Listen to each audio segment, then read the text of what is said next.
Small business accounts for more than 95% of all Australian businesses and are responsible for the health and safety of approximately 4.8 million workers. For most small businesses, a workers' compensation claim may only occur once every several years. For many employers, they pay their premium annually and have no further contact or relationship with their insurer. One of the most challenging elements of workers' compensation schemes is the number of stakeholders involved and the various relationships that exist between these stakeholders. At the immediate level, you have the relationship between the employer and the worker. As the claim progresses, you then have the claims manager or claims agent, the insurer, and the treating doctor involved. You may also have other allied health professionals, such as the rehab providers. And finally, the regulator may become involved, although not always. So managing these relationships is understandably challenging. In addition to this, our employer members also report difficulties with the lack of scheme experience, poor understanding of roles and responsibilities, limited training options for their staff in understanding these workers' compensation duties and responsibilities, an increase in stress claims, poor understanding of and support of claims management and return to work in general. The Australian Chamber is a member of Safe Work Australia and represents employers on both work health and safety and workers' compensation matters. Over the past year, Safe Work Australia has had an increased focus in workers' compensation with a number of active projects addressing common issues such as the role of the GP, best practice management of psychological claims, and a focus and look into return to work data and improvements there. The presentation today is a partnership between the Australian Chamber, Biz Better Together program, Safe Work Australia and SmartCompany, aimed at providing audience members and viewers with first-hand information from multiple stakeholders within the scheme, information on resources, and clarification of roles and responsibilities.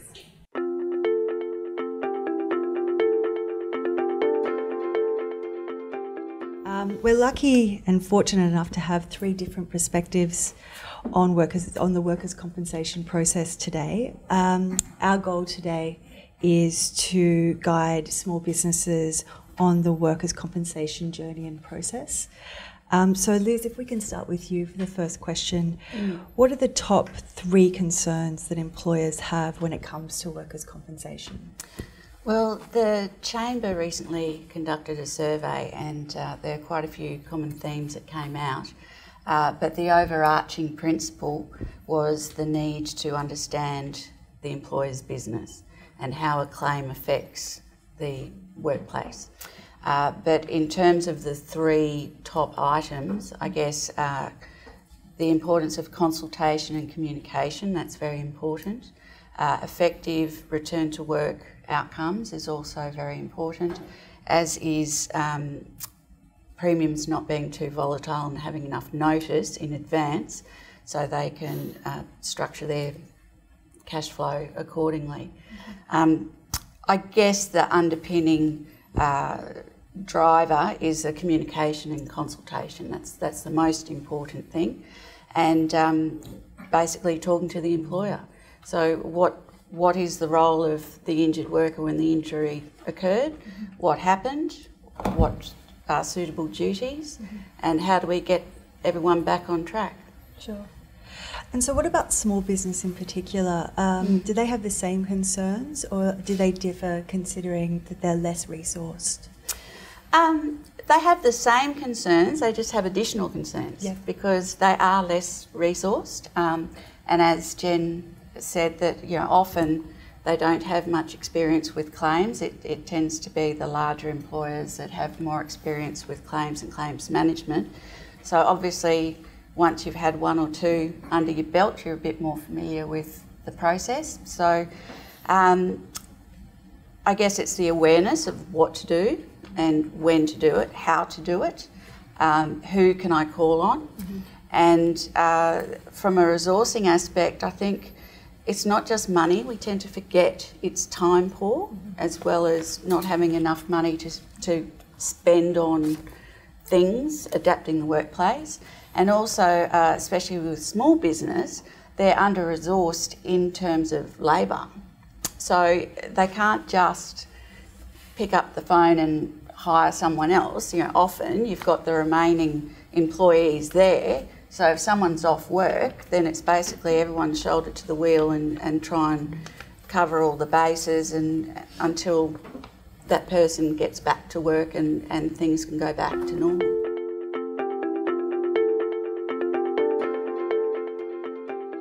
Data shows that most small businesses have one claim every 15 years. So as Liz said, they don't have the resources, or it falls under the HR manager or somebody else whose main job has nothing to do with safety or return to work or anything like that. So scheme agents in the past and iCare in the future will perhaps look at providing or have provided return to work courses and information around that to support employers, especially small employers. But I guess to Liz's point earlier, communication's key.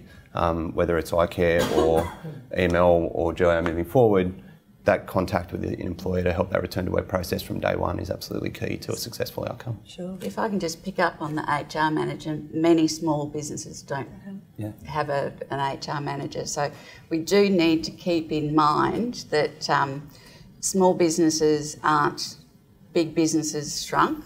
Small businesses start and they grow organically with one person or a couple of people.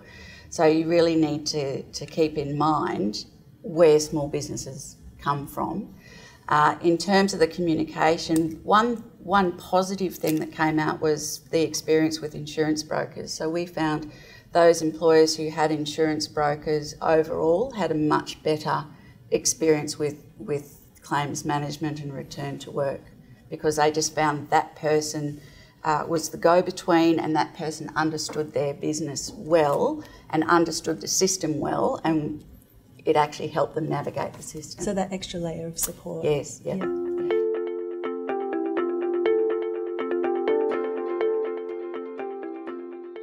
So clearly insurance is an issue of concern and perhaps a bugbear for businesses. And we all know that insurance can vary greatly. So when it comes to workers' compensation, what's the insurer's role? The insurer's role... In supporting employers. Yeah, I think the insurer's role begins as a protection mechanism, particularly for small employers. So it's a statutory purchase. Not all purchasers of workers' compensation necessarily want to buy it, but it's as I say, a statutory purchase that all employers must buy. Virtually all employers. There are a few exceptions to that. But really what it's doing is it's providing that protection mechanism to the employers, and I think that's particularly relevant with small employers. If you have one significant incident within your workplace and you're a small employer, that could effectively be the end of your business in terms of the financial consequences to that incident. So the provision of insurance in the first place is that protection. That's before the event. Once the event occurs, then, and again, relative to small employers, that's where the insurer's role really kicks in, and actually providing support at the time that it's needed. So there's that sort of hardline financial support. So by buying a policy, what the employer is effectively doing is what the insurer is effectively doing is saying, I will discharge your financial liabilities associated with the injury. So I will pay the benefits that are payable, such as the weekly benefits to the worker, the medical expenses, that sort of thing. But the role is much broader than that. And the insurer can help in terms of orchestrating the rehabilitation and the injury management for the worker following the injury. So that happens on a number of levels, really. It happens quite on a high level from an organisational perspective. So all insurers should have an injury management programme in place, which just articulates their processes and procedures that they're going to adopt in order to support their employers.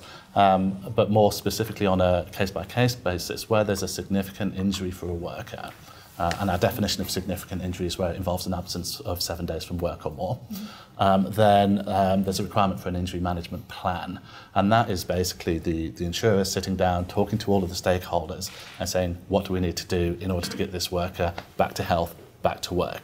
So they're talking to the doctor, they're talking to the worker themselves, obviously, they're talking to the employer, and they're saying these are the things that we can put into place. So you've got a soft tissue injury, we can put some physiotherapy in place. You've got a psychological injury, we can look at bringing a psychologist in to provide some support. We can make those payments of weekly payments to the worker so that the worker's not financially disadvantaged whilst they're going through this process, and we can actually get everybody's mind set on what it is we're here to do, which is actually achieve return to health, return to work.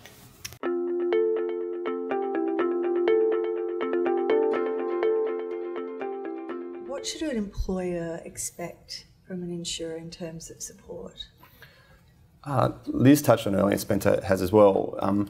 For us, we need to understand our customers. Yep. It's the first time in 30 years that we've actually had face-to-face communications with our customers. In the past, it's been through scheme agents, so there's always been a third party there. And for us to sort of just come into the scheme and say that we know everybody would be remiss of us. We absolutely need to understand the inherent risks of businesses. We need to have conversations with them, understand what it is that you do day in and day out, and then if you do have an injury, understand what you've got in place to help you navigate that injury and what support you need to promote recovery at work. For us, that's the first key thing. The other thing, and part of the reason why we made the changes we made, was to provide a system that's easy to navigate and easy to understand. Even if it's as simple as turning an 8-page renewal document into a 4-page renewal document with a couple of nice graphics on there that show you how you're performing, what your premium's doing, what your wages have done. We will move towards early next year a portal where small employers can go in and pretty much manage their workers' compensation without talking to us if they don't want to. I think Spencer and Liz both touched on the fact that for a lot of small employers, you pay your workers' insurance because you have to, it's a statutory class, but then you don't need to talk to us for another 12 months until you pay it again. So for us, it was understanding that customers wanted to have a simple online process if they can, and the key thing for me around those 4,700 new businesses we've put in place is about 80% of that has been done online. So again, we listen to our customers, and another good thing for me is about 15 to 20% of that was actually done on weekends or outside of business hours. So again, small employers, they've got enough on their plate just managing their business without having to deal with insurance or anything like that. So we're listening to our customers. We're not there yet, nowhere near where we want to be as far as providing an insurance product that meets the needs of our customers. We'll continue to reach out to peak bodies like the Business Chamber, associations, industries, and have those conversations just so that we get a better understanding of what's happening and what impacts on you, whether you're a small employer or a medium or a large employer, and what we can do to support you. I think I'd just support that and elaborate a little bit on what Peter was saying about explaining to employers what it's all about. Yep. And I think that's true from an underwriting perspective. You know, what am I actually buying? Mm-hmm. Because not all employers know what they're actually buying. And also post-incident, the workers' compensation legislation is really quite complex. So understanding what a worker is entitled to from either a worker's or an employer's perspective is a pretty tricky thing. I've been knocking around for a few years and I'm still struggling with it myself sometimes. So I think that we probably have a joint responsibility as the insurer and as the regulator to actually try and unpack that as much as we can. I know you've been doing work on your website, we've been doing work on ours as well to actually try and cut through some of that complication of the legislation and actually unpack for workers and for employers what it's all about and what they're buying and what entitlements that brings at the end of the day. So it's important to, the clarification process is important. I think clarification is very important. It's, as well as being a statutory scheme, it's compulsory. Mm-hmm. So, let's not getting around it. Let's not skirt around it. It's compulsory. Yeah. It is convoluted, the legislation, the two pieces of legislation. And what I would like to see as well is not only assistance post-claim, but understanding who is covered and when they need to take out cover. Because a worker is not just an employee who's on wages. A worker includes particular types of contractors, subcontractors, and also working directors. So you can have a director who's taken out key man insurance and yet, strictly speaking, should be looking at whether or not they should have workers' comp instead of that, so they think they're covered. So I think education is quite key, and I personally would like to see a little bit more than just masses of information stuck on a website. I think it needs to be more helping employers along the way and understanding what they have to do and when they have to do it.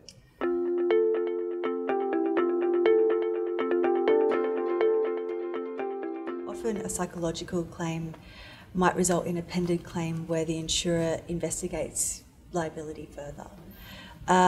There's often confusion about how to support a worker in that process. In your opinion, who should be playing what role in that process, and how can employers further support the worker? Yeah.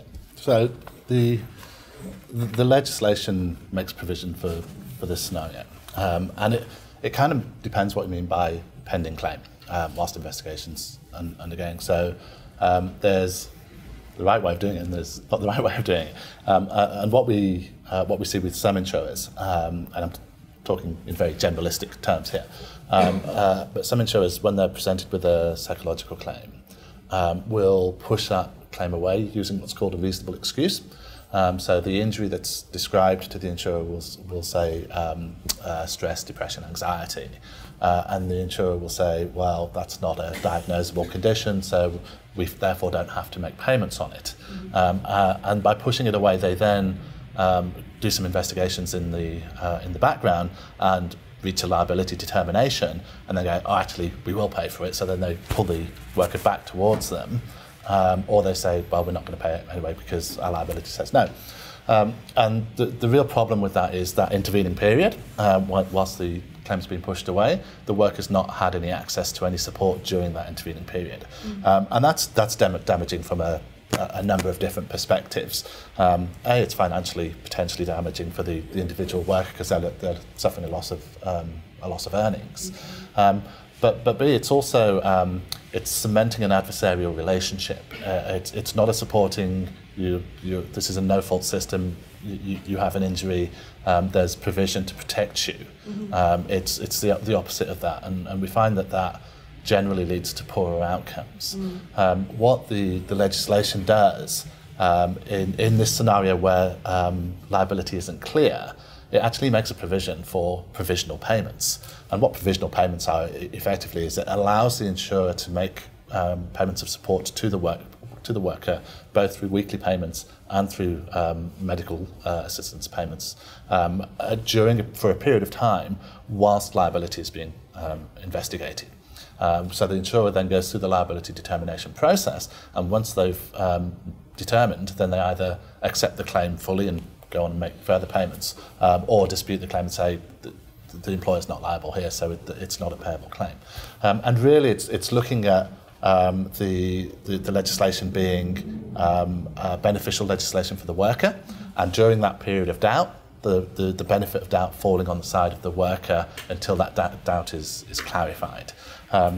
Some insurers follow that route, and you find that the outcomes from that route tend to be much better because the workers had the support in the meantime from day one, and because they've not been through that adversarial process. That adversarial process really does.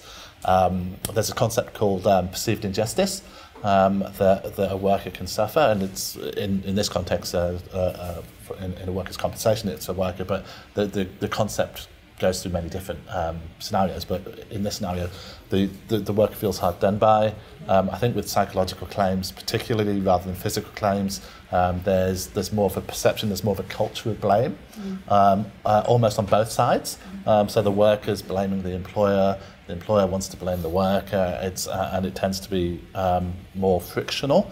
And once you get into that mindset and you think it's not fair, I'm being unfairly treated, then it's very difficult to turn that around. Even if subsequently you get a whole tidal wave of support, once you're into that mindset, it really is very difficult. So I think that the roles, to come back to your question, that the roles during this period of uncertainty for the insurer is just to to get on and do what the legislation demands, really, which is to provide that support. I think from an employer's perspective, then they've got a key role, probably more so than the insurer. The biggest single determinant of whether a worker is likely to return to work or not is their relationship with their employer. The absolute worst thing that an employer can do is not talk to the worker and just sort of say, well, it's an insurance matter, let them sort it out, and when it's all sorted out, then we'll start talking again, is absolutely the wrong thing to do. I appreciate that it can be very difficult for an employer to keep engaged, particularly with psychological claims that involve accusations of maybe harassment and bullying and stuff like that. But some form of contact, even if it's not with necessarily the frictional relationship between the individuals concerned, but somebody, and again, small employers, it's more difficult because there's less people and less resource available to do it. But any way in which there can be maintained contact is definitely the best way. I think the employer, sorry, I'll give you a chance to just say, the employer also has the wider obligation of looking at the suitable duties to return the worker back into work at the earliest opportunity, and they should actively look to do that and provide duties wherever it's possible. If it's not possible, then there are other mechanisms which we might touch on later, but in the first instance, the employer should always be looking to stay in contact, intervene early, and get the worker back into the workplace. Sure. Which is lovely in theory. I think, if we're, let's be honest, stress, anxiety, depression, we've had members where the worker has that diagnosis and they've been given 3 months, for example, in one instance, they were given 3 months off work stress leave.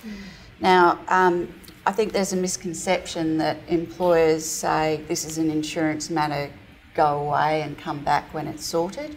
I think that's not, I think that's a bit of a misrepresentation. I think employers are better than that.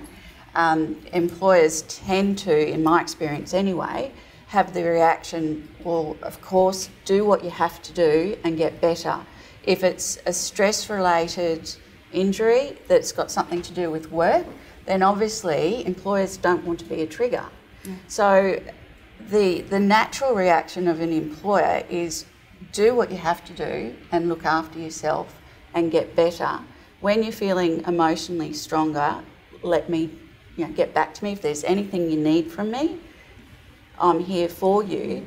But to think that an employer's not going to keep ringing up the worker and say, how are you going? Because the workers, that's just going to exacerbate the stress. So it's, the more help and assistance, practical assistance that employers can have in this arena, I think the better.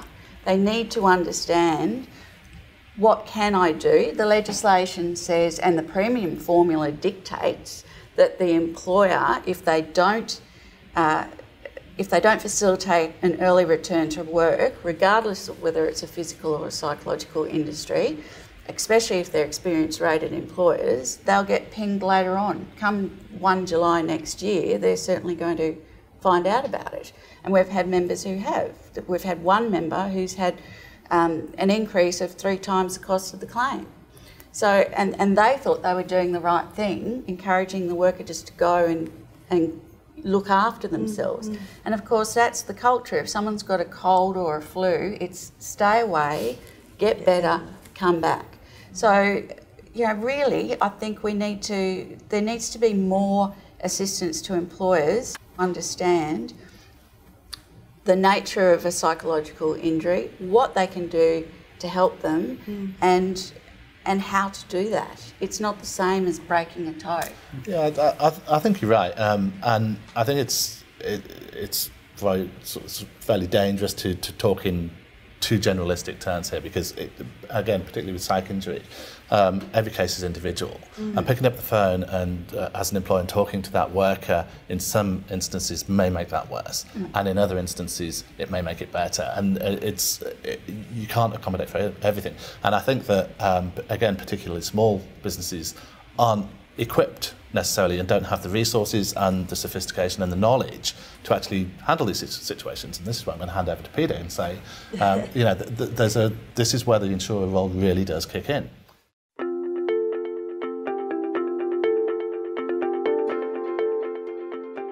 Psych injuries are difficult.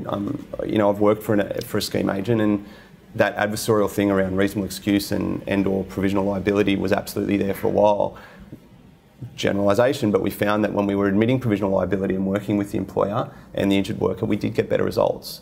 But to Liz's point, unless the small employer or any employer understands what options they have, what other people can be involved, whether it's a rehab provider, whether it's a psych, whether it's safe work, you know, there's other options there that we'll provide, and EML will do that on our behalf from a claims perspective from 1 January. But for me, that one provider just gives us a scale to have a look at all these claims and start to develop some preventative measures around injuries and what we need to do to support employees.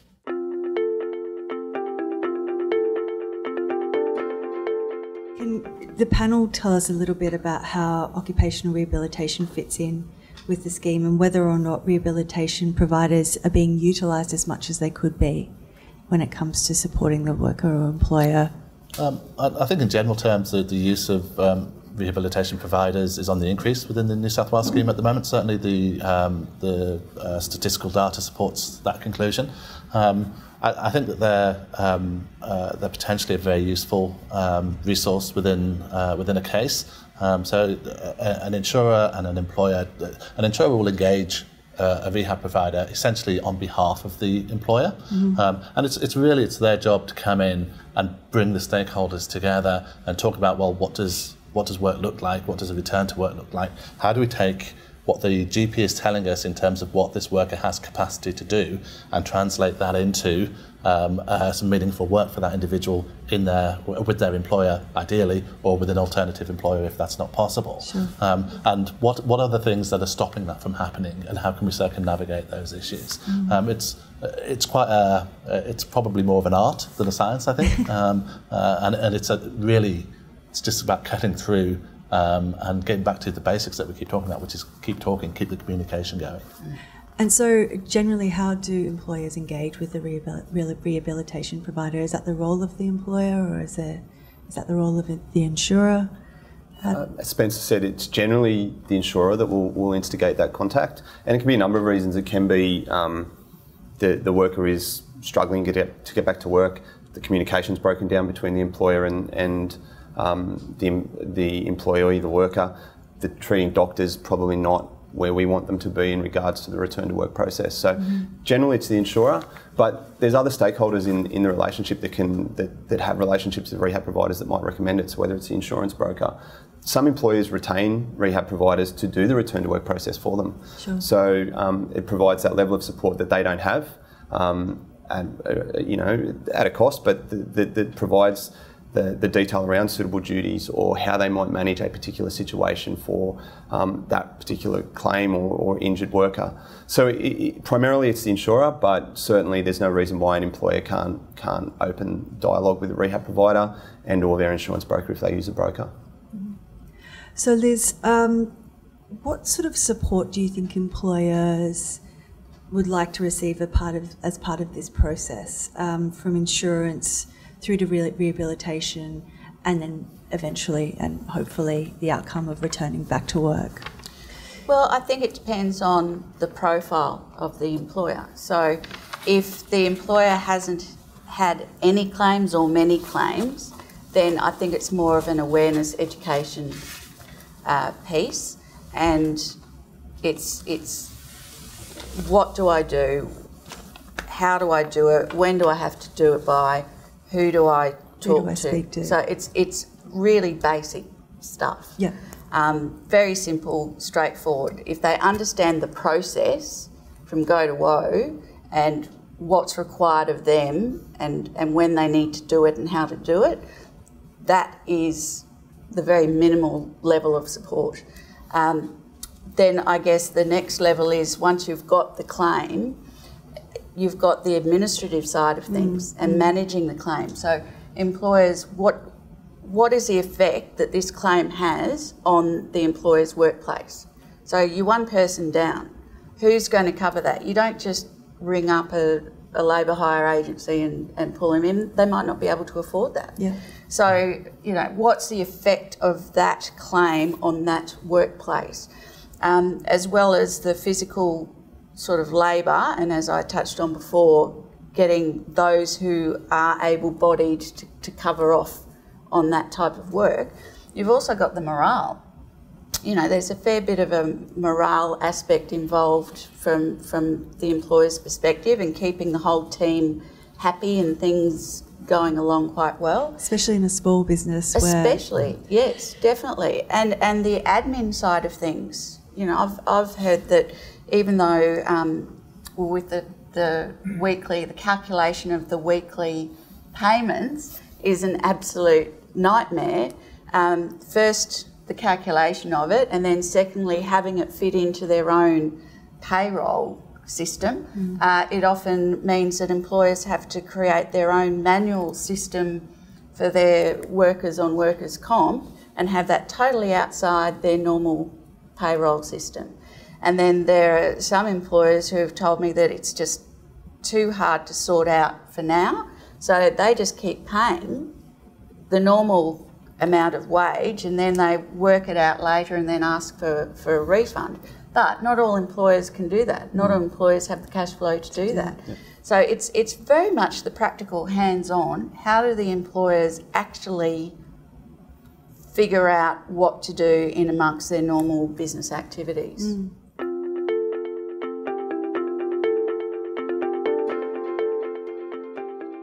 I think there are also other supports that are available, and at risk of preempting a future question, that address some of the issues that you raise.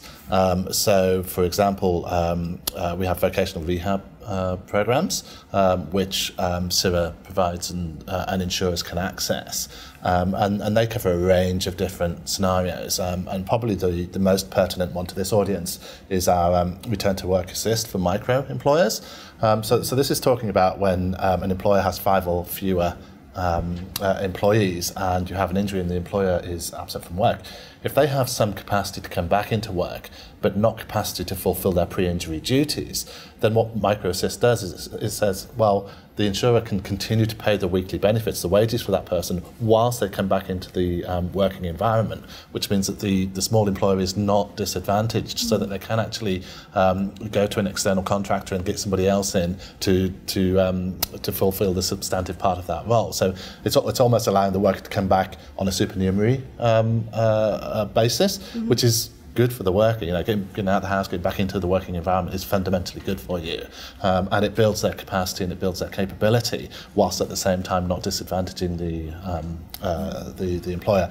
There are other things that the vocation rehab programs can do as well, such as work trials. So where a worker has some capacity but there's no suitable duties within their employer, then they can go to a host employer. And that host employer, again, doesn't pay their wages, but helps to build their capacity and their capability whilst they're recovering, and then they can return to their pre-injury employer. We have a job cover placement program, which financially incentivises employers to take on a worker with a previous injury. So there's a financial incentive there for the employer to take that on. And then there are a range of sort of more bespoke solutions, such as retraining for the worker to enable them to pick up new skills, workplace modifications.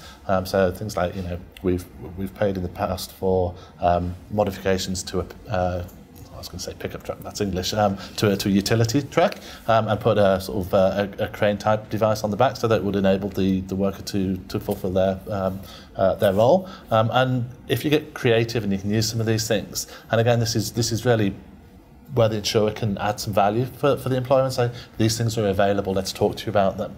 And my advice to employers would be always to come back to the insurer and say, what else can you do? Yeah. What else can you do? What else can you do? And actually promote those conversations as well. Because there are resources. There are resources available, yeah.